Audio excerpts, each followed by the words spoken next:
আজ ছিল বিশ্বকর্মার অষ্টমঙ্গলা, সেই জন্য দেখছো এখানে সব কাকা জেঠা দাদু আর সবাই মিলে রান্না করছে। আর এইদিকে দেখছো আমিও তাড়াতাড়ি চলে এসেছিলাম যে খাবার খাবো বলে। আর আমাদের কিন্তু প্রচুর খিদে পেয়ে গেছে, একটু লেট হয়েছিল। আর তারপরে দেখছো আমাদের সবাই মিলে বসে পড়েছে পাতা নিয়ে। আর এদিকে যত বন্ধুগুলো ছিল সবাই ছিল।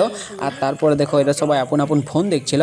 আর তারপরে দিয়ে দিয়েছিল আমাদের গরম গরম ভাত। আর তোমরা দেখে বুঝতে পারছো যে ভাতগুলো কত গরম। আর এদিকে দেখছো আমাদেরকে ভাত দিয়েছিল, আর তারপরে দিয়ে দিয়েছিল গরম গরম ডাল। আর ডাল দিয়ে তো সব বন্ধুগুলো খেতে শুরু করে দিয়েছিলাম। আর সত্যি বলতে খুব সুন্দর হয়েছিল। আর তারপর দিয়ে দিয়েছিল আলু পোস্ত। আর আলু পোস্তটা 2-3 গাছ পর খাওয়ার পর দেখছি আলু পোস্তটা একটু ঝাল লাগছে। আর সেই জন্য আমার একটা অসুবিধা হয়েছে, কারণ আমি ঝাল খেতে পারি না। আর আমার বন্ধুগুলো দেখছো কেমন খাচ্ছে সবাই মিলে। তারপরে দেখছো এদিকে খাওয়া দাওয়া করছি আমরা। আর আমরা যেহেতু রাস্তার মধ্যে বসেছিলাম তাই একটু গাড়ি পেরেছিল, তাই একটু অসুবিধা হয়েছিল। কিন্তু তারপরে আমি আবার ভাত আর অল্প আলু পোস্ত নিয়েছিলাম। আর এদিকে যে আমার বন্ধুটা বসেছিল ও তো আমার থেকে বেশি বেশি খেয়েছে। আর এদিকে দেখছো কেমন গাড়ি বেরোচ্ছে আর সবাই তাকিয়ে তাকিয়ে যাচ্ছে। তো আজকে ছিল এইটুকু ভিডিও। চলো বাই, টাটা।